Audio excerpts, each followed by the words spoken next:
Hi everybody, it's Joel Kennedy with Kennedy Violins. So today we're going to be covering Bourrée out of Suzuki Book 3. So we're kind of wrapping up our Suzuki series.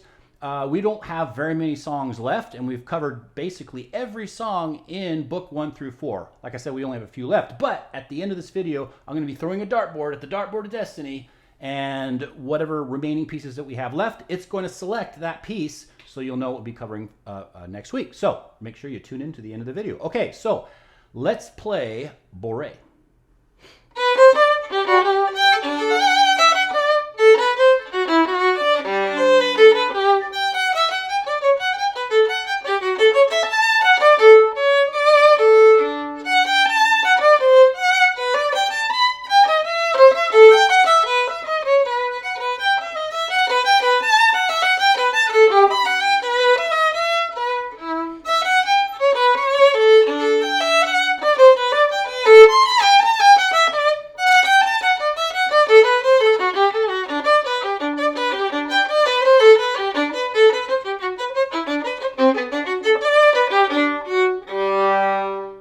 Okay, so that's the first half. So let's talk about that a little bit, and then we'll talk about the second half. Okay, so first of all, the easy stuff. We are in a key of G major, so we have 1 sharp. So our finger pattern is pretty standard for what Suzuki's been throwing at us these days, right? So we have a high second finger on the G, high second finger on the D, low second finger on the A, low second finger on the E, right? So high, high, low, low. Okay, so for our time signature, we are in cut time, right? So we got that C with a line down the middle. So instead of being in 4/4, we are in basically 2/2. So we have the equivalent of 2 beats a measure. And when you play this with the metronome, you'll be putting the half note in your metronome. Okay, so let's talk about a little bit about the articulation, and then we'll talk about some other stuff. Okay, so let's talk about the articulation real quick. I personally don't use, like if I was to perform this, which I have many times, I don't use the articulation that's written or the bowings that are written in the Suzuki part. But for the purposes of today, if you have a Suzuki book and you want to follow the articulations, which are fine, you know, then that's what we're going to do. So let's just look at first the staccato or spiccato. That is indicated the pickup to the second line, right? So, right? So you can, of course, you know, the staccato is indicated by the dots above the note, right? You probably know that.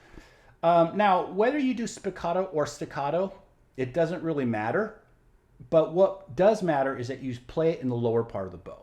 So just play the notes short in the lower part of the bow. And more than likely, if you really want it more off,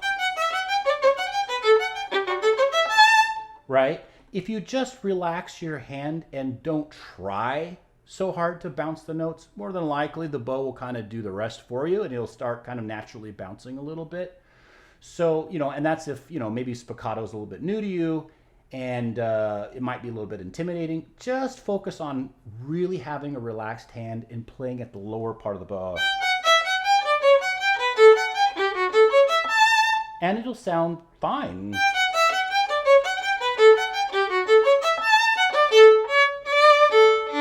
Okay, then the other thing we want to look at is we have slurred notes with those dots indicating they're short, right? So second to last measure, second line.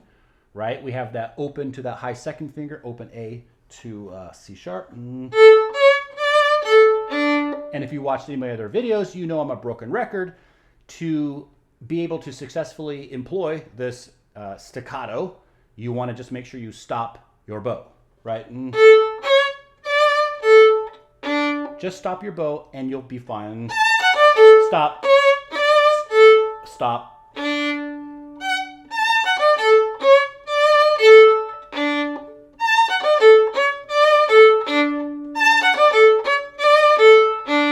Just practice stopping your bow completely and you'll totally nail it. Okay, So now we can look at some of the other articulations. So perhaps the most difficult one they have indicated here would be the starting the fourth line from the bottom, 3 measures in.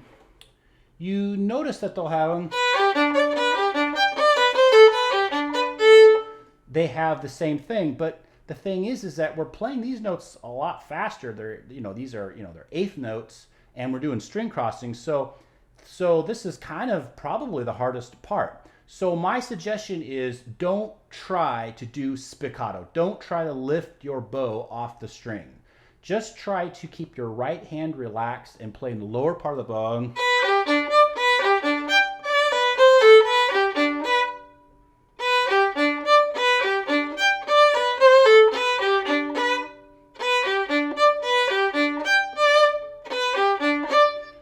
So to be really successful with this, besides having a relaxed right hand, make sure every time you do those ups, up, always make sure you go back to where you need to be for the down bow. As long as you do that, you're using the same amount of bow in the same exact place every time. So this 4-note grouping has to always occur in the same part of the bow with using exactly the same amount of bow per note. As long as you are in control of the bow, you will be successful with this.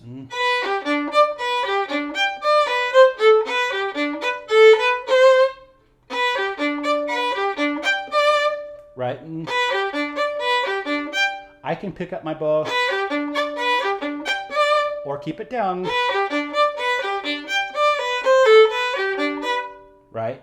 So the other thing that I would advise you to do in this more than, it's more difficult than a lot of this other stuff, is make sure that you practice it first without any slurs, right? Especially when you have these big string crossings that right? You have to go from open D to second finger G on the E, right?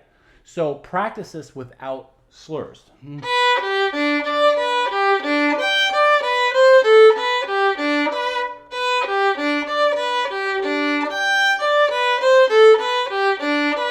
Once you got it down, then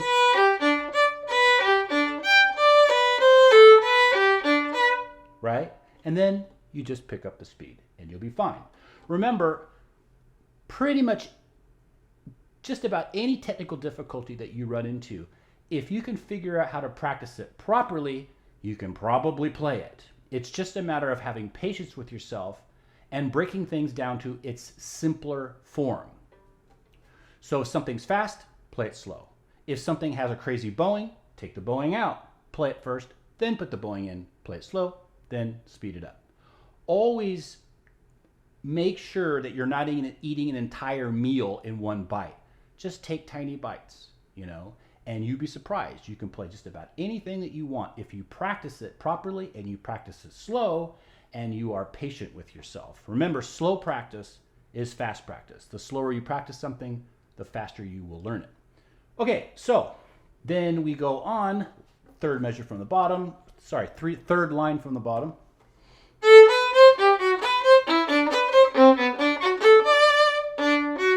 Right? So this is, same as before, just play it in the lower part of the bow.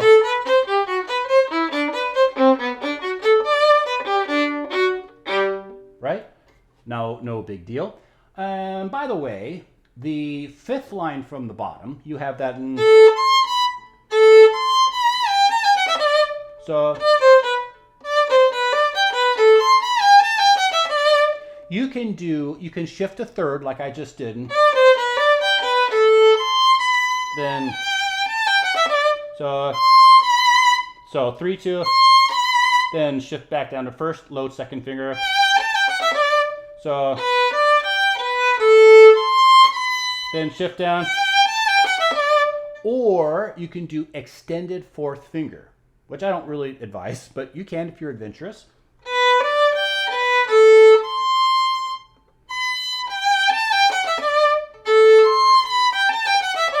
If you've got big hands, it's not such a big deal. But if I would advise personally just shifting, because hey, Who can't use more practice shifting, right? So just shift. I don't know.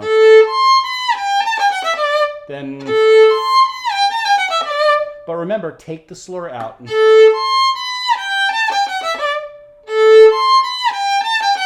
Then put it in. Okay, so is there anything else really? Not really. I'll play just a little bit with the metronome just so you guys understand perfectly how this goes with the metronome. So remember, we're in 2, so the metronome is going to be kind of slow. I'm going to put the metronome at 70. Ba, ba, ba. Remember, when you start, you're not starting on the beat, you're starting on the upbeat. Up, ba, ba, ba, ba.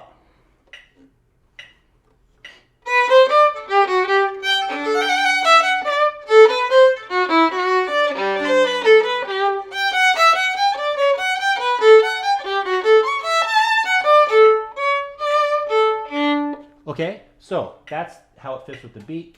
Probably not a big deal. Oh, let's talk about these rolls really quick. Okay, so from the beginning,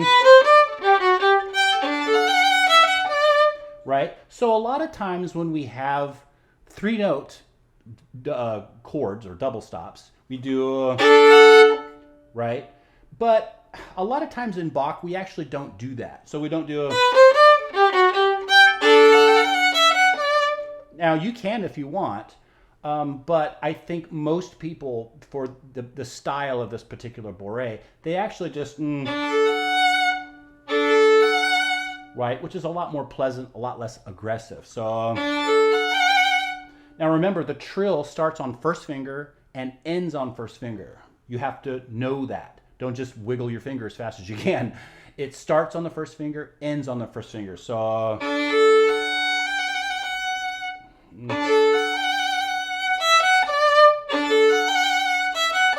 so I advise you to practice it just like that. Train your finger, start with the 1, end on the 1. Then you get faster.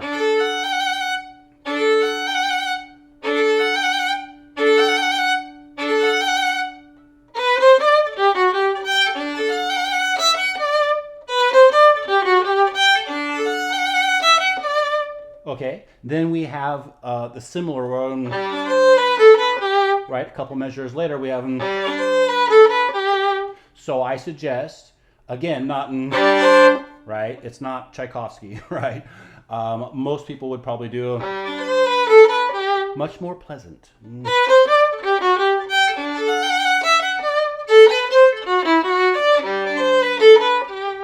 Right? Okay, so that covers that. So let's look at the second part that's a little bit in minor, right?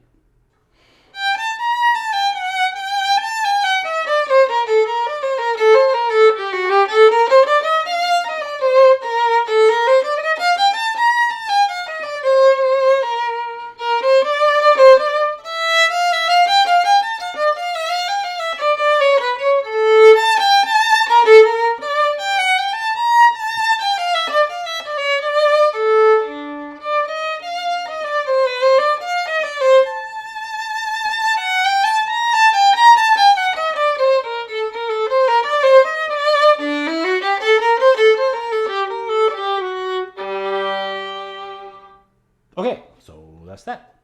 Okay, so our time signature, same, right? We're in cut time. Now, in terms of our key signature, we've got 2 flats. So we went from G major to G minor, okay? So G minor has got a different key signature, but it still ends on G. Yay! Okay, so we have a couple fingers in here that you've really got to pay attention to in this minor key, and that is our flat 1s, right? So our low first fingers and our low fourth fingers, our flat 4s. So what's the primary thing that you got to remember to make sure you are probably going to be pretty in tune? Make sure your flat 4s touch your third fingers. Remember, flat 4 is a half step from a natural third finger. Here's whole step, that's a natural fourth finger. Here's a flat 4 touching that third finger. The other one is the low first finger. Our low first finger needs to touch the nut. Every time we play a first finger, touch or a low first finger, make sure you touch that nut on your violin. Otherwise, you're probably not playing in tune. So, touch, touch, nuts.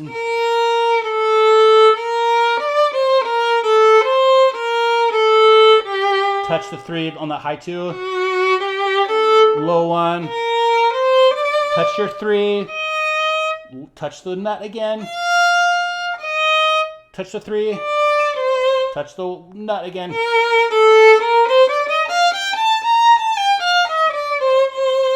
touch the nut, and, right? Going on, same thing,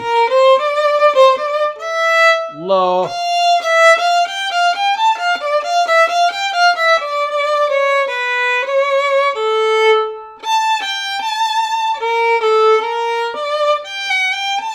touch, touch,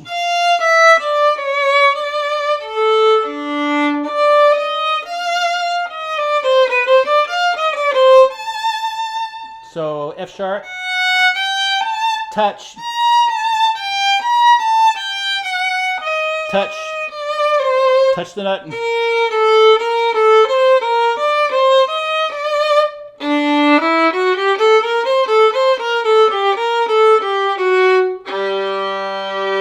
right? Okay, so hopefully I'm not mentioning that too much, but the notes are a little tricky for a lot of people when the first time they play this, so I'm just kind of playing it over and over again so you can really get those pitches in your ear and know flat 4 and flat 1, those are the persnickety ones that students always play out of tune. Okay, so there's one articulation that I can point out, and that is instead of having a staccato slurred 2 notes together, we have a legato or tenutoed notes. So in the beginning we have,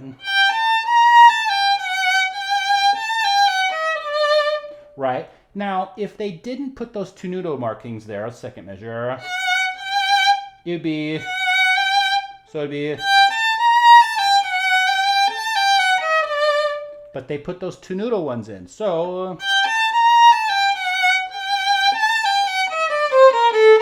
you just give it a little bit of a push, stop the bow a little bit in between those 2 notes.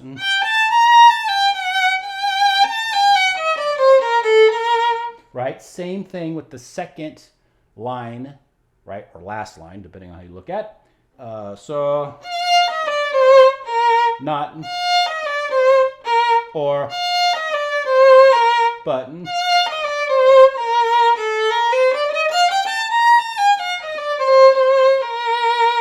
Right? So just give those a little bit of a push and then you're good. Okay, so if you have any questions about how to play the repeats in the DCL Fene, I'll just go over that really quickly.